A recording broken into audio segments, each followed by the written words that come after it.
Hey there, listeners. Welcome to another wonderful episode of the Leadership is Changing podcast.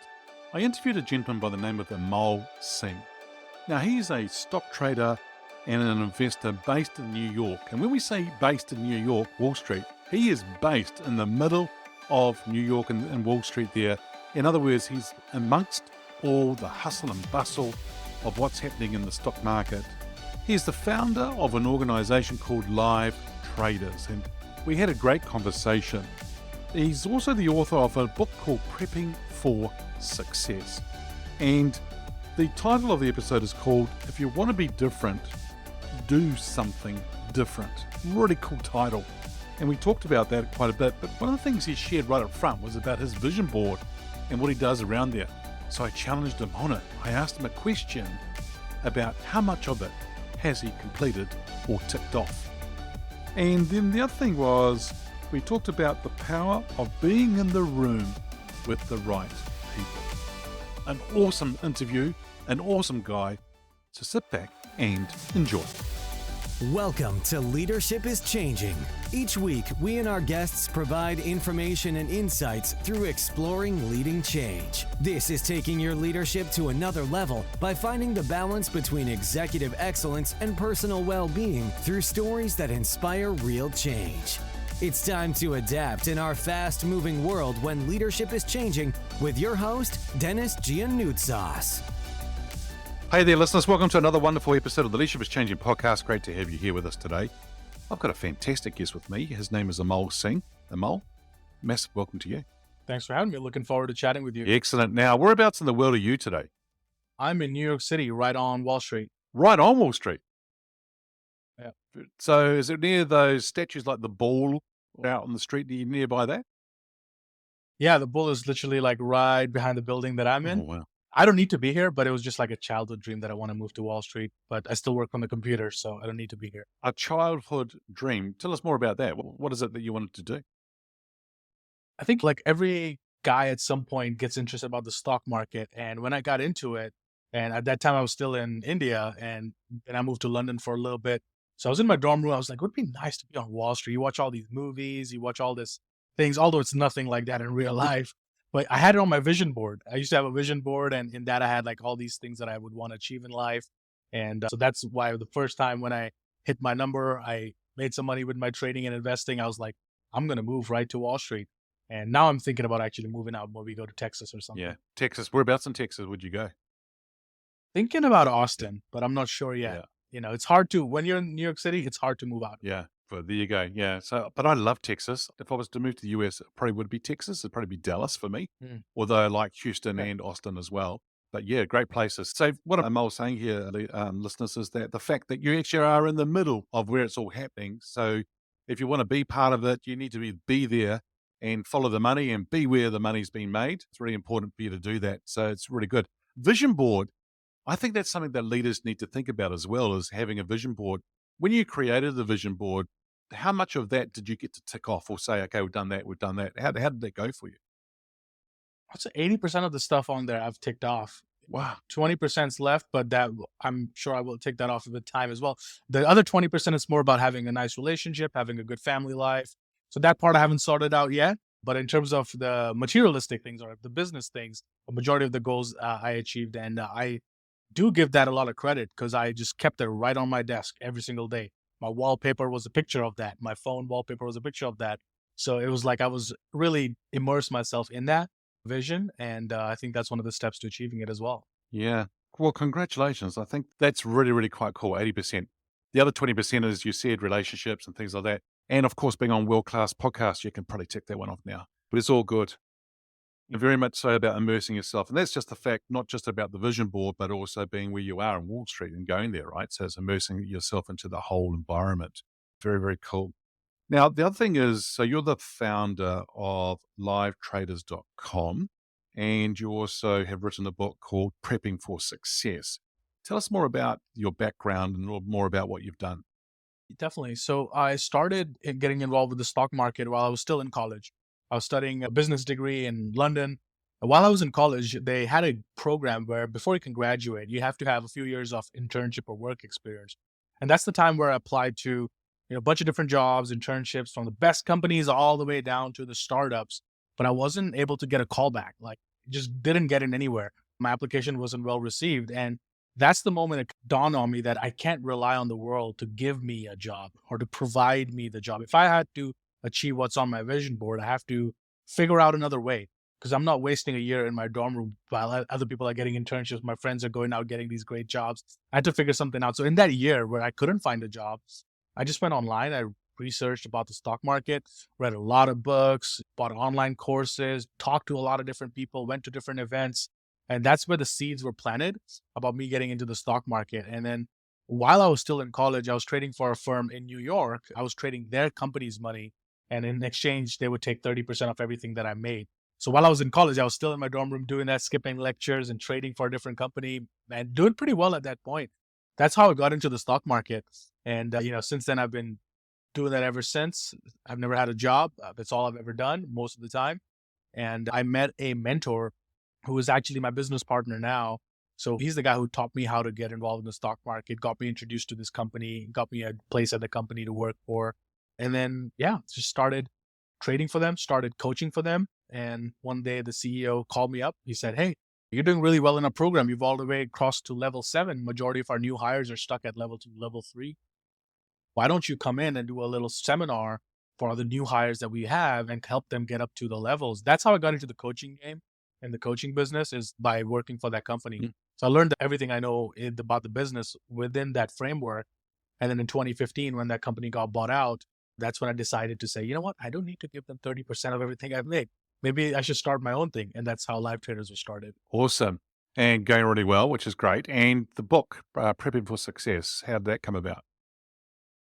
Yeah, so Prepping for Success came about as I embarked on my personal development journey, because trading was the biggest personal development journey I've ever embarked on. When you're risking millions of dollars every single day in the stock market, it could really affect your psychology. It can really affect your mindset. And research has already been done. Trading releases the same hormones of dopamine and serotonin, the same ones you get when you gamble, right? When you have sex, when you do any sort of illicit drugs. Now, as traders, we get that every single day. So if you're not emotionally stable, it could really, really mess you up, as we've seen with a lot of different, stories that we heard about trading and investing. So that got me into a personal development journey because I realized how messed up I really was. Like, I was emotionally trading, making bad decisions, ignoring all the systems and the data, and just, this is how I feel the stock is going to do.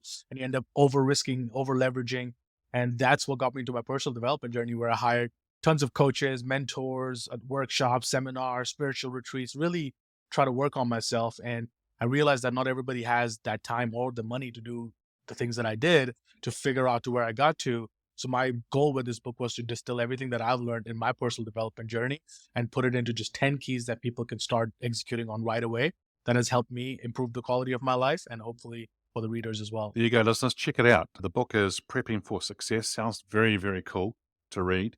You come from an Indian background and living in the US. So do you follow cricket?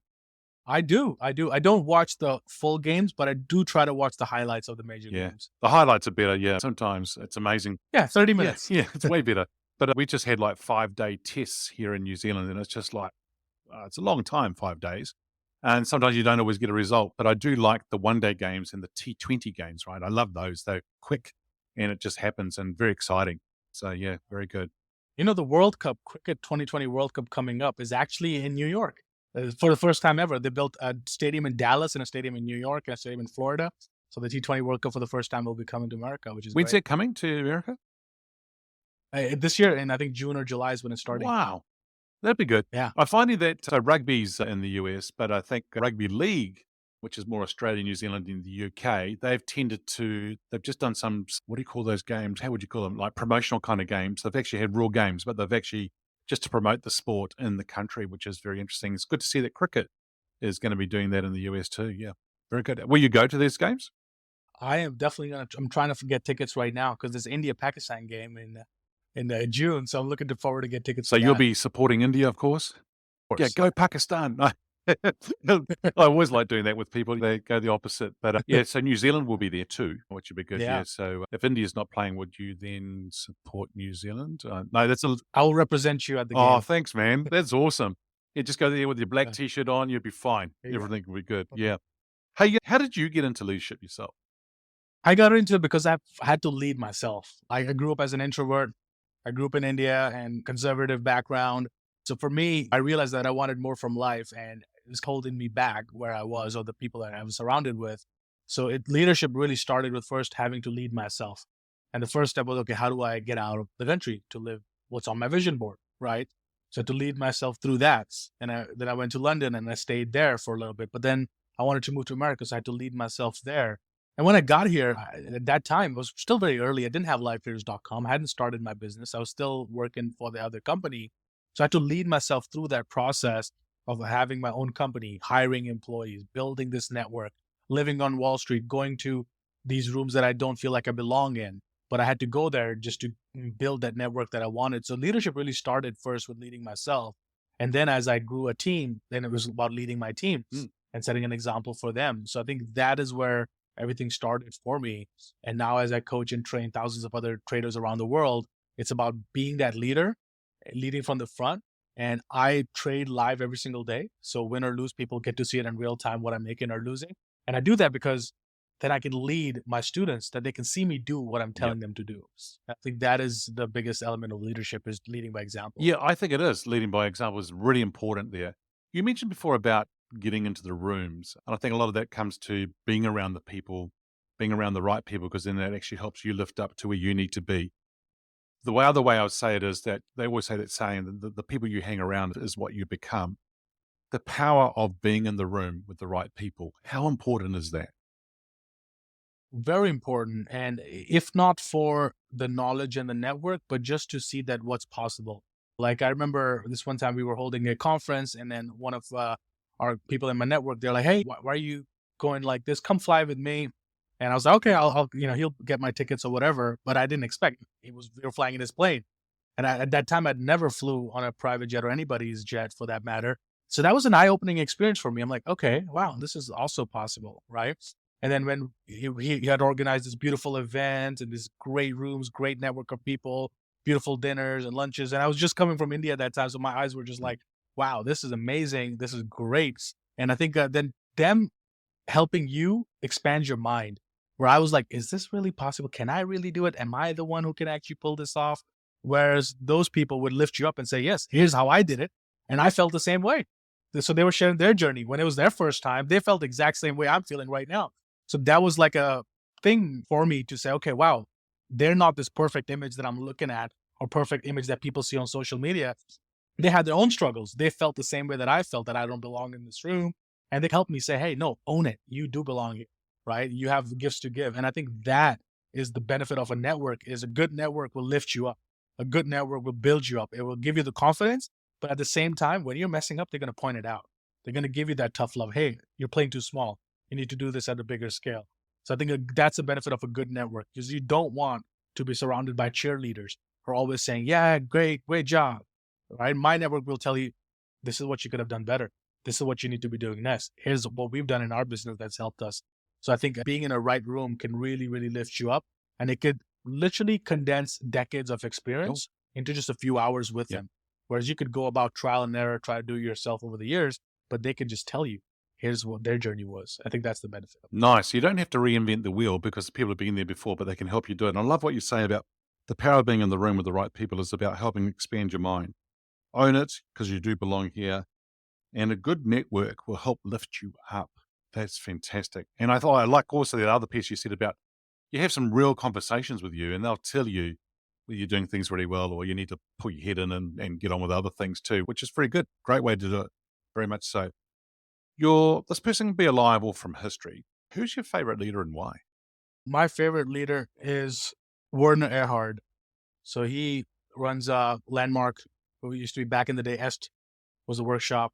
He's the foremost leader in leadership. I think all the texts that I've read about leadership, about integrity, they all come from his work in ontology. And I think that he exemplifies true leadership if you really read into a lot of his work. Yep.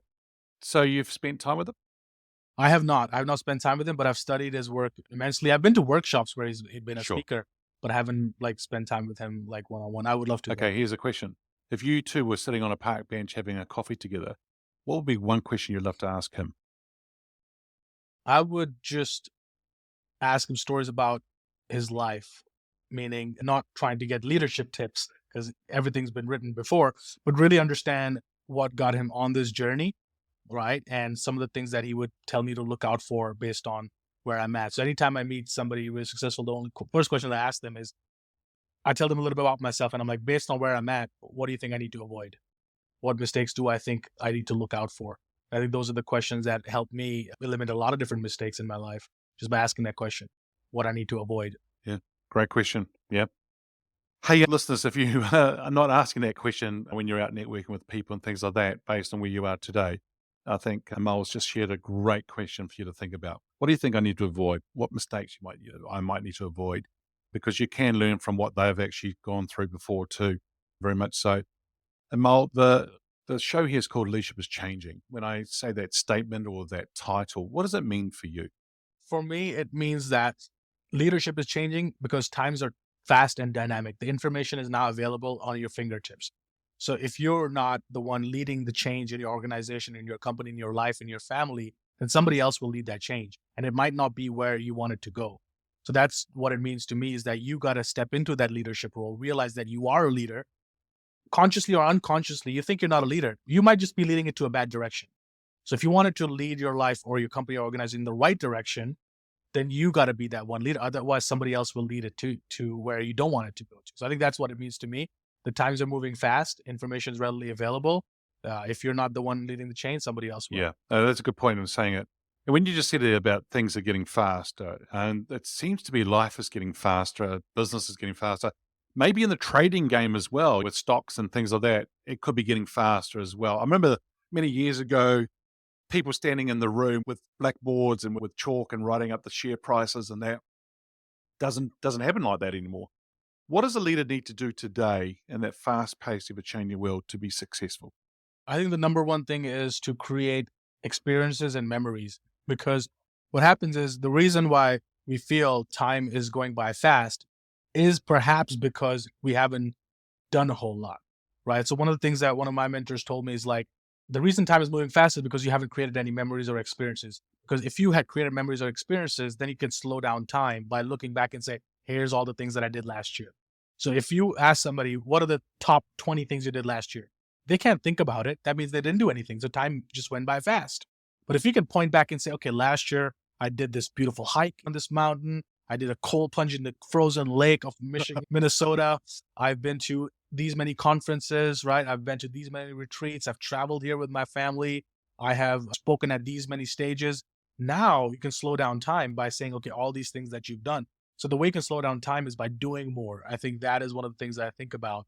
And the way you could do that is by being a person of integrity, which is doing what you said you're going to do and then doing it when you said you're going to do it. I think that's the foundation of anything, because we can all have great ideas. We can all say we want to do something, but if you don't do it, it doesn't mean anything. No, it's a great way of putting it. And I wonder what it is, though, if you can think about all those things. And I know that you're saying that you're creating memories and experiences but if you can't share all those things, it's obviously you're not doing enough or you're not doing anything. That's important. How does the experiences, the memories, or those things that you may have done, how does that slow things down? How does that work? Because what it does is you are building, like if you were to put a CV or a resume, right? You write down all your life experiences. So you should have a resume for your life. These are all the things that I've done. And you can look back and say, in 2023, here's all the things that I did, right? So it's not that fast. Oh, you're like, a lot of people say, man, where did the year go? It just went by. I'm like, what did you do that last year? Oh, well, the day to day, my job, my work. So you didn't do anything. Time just went by fast, and it's going to continue to get faster and faster, or at least it's going to feel like it.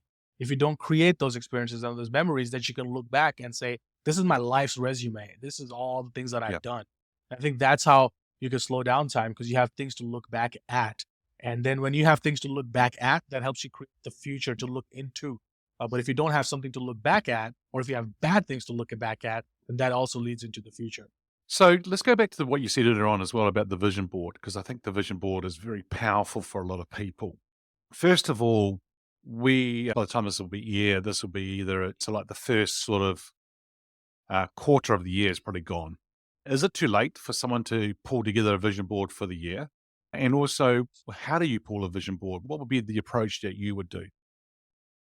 Yeah, I think it's too late. They should just give up. No, I'm just kidding. No, it's never too But that's late. how some people think. They think, oh, well, it's, yeah, Yeah, yeah, but it's never too late, right? yeah, because you got wrestle for your life, no matter how long it is, Yeah. right? You got wrestle the life, even if it's 10 years, 5 years, 20 years. Everybody's at a different age, but like you still have tomorrow, hopefully, right? But now the way you could do that is by just sitting down with yourself. I think a lot of people don't take time to just be with themselves. They're always on their phone, they're always on TV, they're always reading an email, or even if they're maybe surrounded by friends and family. But I think everybody at some point needs time by themselves, right? So something that I personally do every few weeks, or sorry, every few quarters, is that I'll go for a week into the woods, get a cabin, right? I don't take my laptop, take my headphones for music, and I take my phone and I take a couple books that I want to really finish. I take them to a cabin with a journal of mine, and I just write down, what did I learn after reading this book? Well, how can I use that in my future life? What is the vision that I want to create for next year? Because a vision board doesn't have to be this vision for the rest of your life. It could just be, what's my vision for the next 5 years, right? Let's just make a vision board for that. And after 5 years, you can check off the things you checked off, remove the things off the vision board, replace it with something else. So, but it all starts with sitting down with yourself and asking yourself the questions. What do you want? What do I want? What do I want my life to look like? Describe it, be visual with it. What do I want to feel? How do I want it to look? How do I look in that future? Right? What am I wearing? Like all those questions you ask yourself. And if you're not clear on that, hey, let's start with, what do I not want? Right? So for example, I had a couple business partners before many, many years ago, and I made a list of, what do I don't want? Well, I don't want negative business partners. I don't want problem oriented. I want solution oriented business partners. I want them to come with a solution for every problem rather than a problem for every problem. So I first made a list of what I don't want. I don't want to be surrounded by negative Yep. people. I found out a way, either bought him out, get him out of the partnership. So once you have a list of what you don't want, then what you're left with is what you do want. So that helps you get clarity on that. So I think that is the first step, but it all starts with sitting with yourself. It's the easiest thing to do, but it's also the hardest thing to do because our mind wanders. We want to watch something, want to go on Twitter or something, but sit with yourself. A lot of the things would really come to you. Some people call it the universe. Some people call it God, whatever your beliefs are, right? Listen to that inner voice, but that inner voice can only come to you when you stop speaking. Hmm. Okay, good. So that inner voice, great. Sit with yourself. Does it have to be a week or could it be shorter time period? Take a weekend, go on a Saturday, Sunday, take a day. Most people don't take an hour to themselves, right? So start there. You don't have to go to this retreat like Anmol said. Sit with yourself, right? Tell your kids, your family, hey, dad's going to be busy for a couple hours, right? Just let me be. Go get a WeWork if they still exist anymore. They're bankrupt now, but go to a co-working space, do something, just take some time out for yourself. I think that's where the real work begins. And I like what you said about the woods, because I'm getting a cabin there, because it's actually you getting into nature, right? And being in that Yeah. kind of space. Whether it be a day, 2 days, or a week, the important thing here, listeners, is that you do it. That you do take time out to, as the mole says, is actually taking time out to be by yourself, to think and listen to the voice and do what you need to do. Journaling, capturing your thoughts, a mole, really important. Yes, journaling is important, but I would say, like, I don't want to be too hard on people because some people are not people who love writing. But for some people, it could be recording audio journal, right? Pull out your phone, do audio recording, and just speak to your thoughts and actually listen to yourself saying. Because there's something powerful about when you listen to yourself saying it, then you could be like, bullshit, or that's not true, or I don't believe in that. I just said it because it sounded good. So I think it doesn't, the journaling, there's many different ways. One of them is listening to yourself, repeating it back. Like a lot of my students, I ask them to make a video, right? Send it to me, and then also watch them back with their family and how good you feel about watching it with your family or not. I think that says a lot. So I think those are some of the ways you can still get the benefits of journaling. If you're not somebody who loves writing, you can still do that. Yeah, very good. That's a great way of doing it. But it's amazing, isn't it? Because it could be quality bullshit, as you say, but it's about actually how you say things. And I think people don't understand the words they use, and it's actually very important to do that. Great option. The employees today, you and I have been talking about things from a leader's perspective. If we're talking about things about from an employee's perspective nowadays, you've got people working for you, and you and I have been employees in the past. The employee expectations of leaders today, has that changed?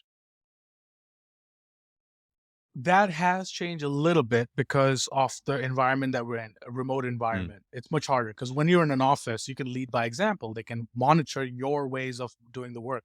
They can look at how you're working, how you show up on time, right? So you can lead by example. Hey, wow, my boss is showing up on time. He's always early. He's always the last one to leave.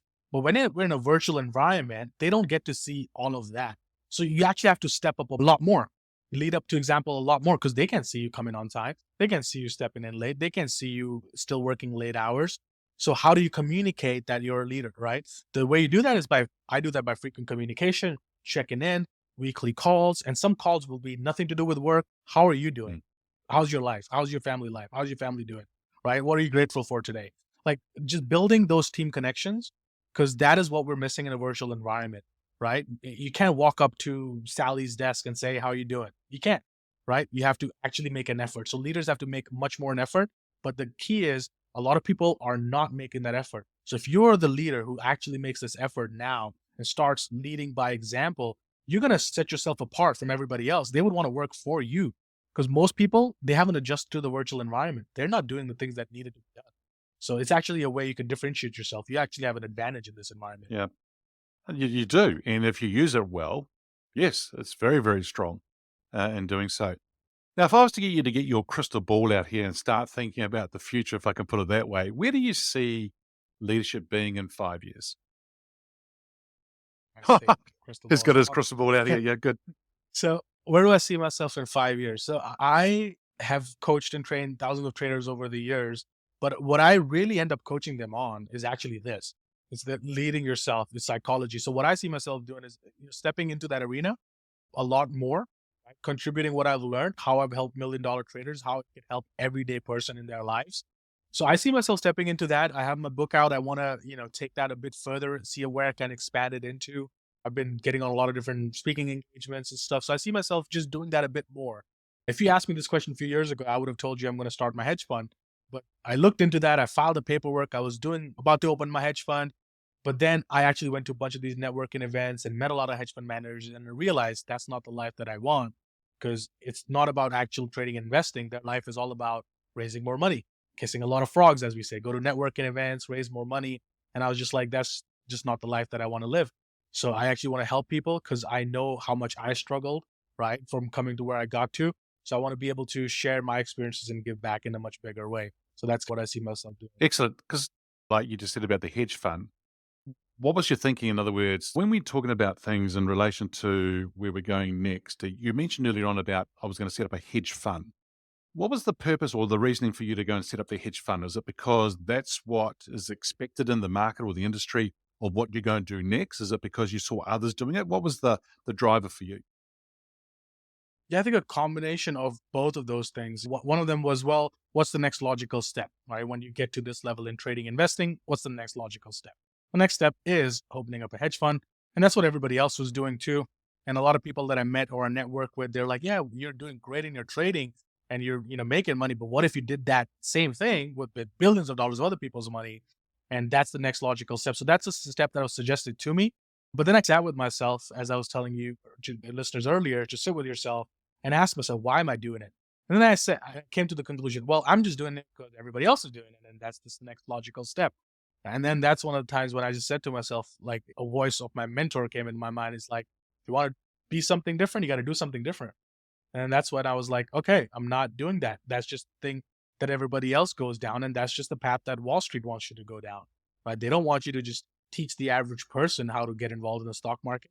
They want you to just take their money and collect fees. And it just didn't sit well with me. When I actually look at the stats, 90% of those funds actually underperform the stock market. Like you're better off just buying the market. So I'm like, so what am I doing? Just collecting fees? Like, is that who I really am? And that's when I was like, that's just not something that I want to do. So the power of asking really good questions with others is important, but I think what Mo is saying here is that asking yourself those questions and taking time out to actually see what I'm wanting to do or where we're going next is the right thing to do. Because the thing, Mo, sometimes people think they need to go and do that because others are doing it, but it may not be the right thing for you, as you said. And I think sometimes that could be packaged a little bit different. So asking those questions yourself and thinking about things, very, very important indeed. Hey, it's been great talking to you today. If our listeners are wanting to get hold of you, where should they go? First of all, it's great chatting with you as well. I really enjoyed these questions, and it actually got me to think a lot as well while I'm saying these answers too. But I think the best place to find me would be Twitter or Instagram. My username on both of those is Delta90, DELTA99ETY. Don't ask me why, I had it a long time ago. But in terms of my book, Amazon, Barnes and Nobles, Walmart, wherever you buy your books, it's Prepping for Success, 10 Keys for Making It in Life. And you can learn more about me and my company at livetraders.com. Excellent. Thank you. Been a real pleasure. So, yeah, very good. Hey, listeners. Well, there you go. A vision board, and the power of that vision board is very strong. And you can't rely on others to give you a job. You probably might need to go out and do something yourself, or go out there and look for it. But if you can prepare for success and prep, that's a very good thing for you to do. The power of being in the room with the right people, so strong, and you can do that, is going to be great. But the thing here is this: leading yourself is important. And if you can do that and do it really well, then that's going to put you in a really good position to be able to move forward. Hey, it's been a great pleasure being with you all today. Thanks for joining.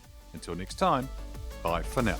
Thank you for listening to this episode of Leadership is Changing with your host, Dennis Giannoutsas.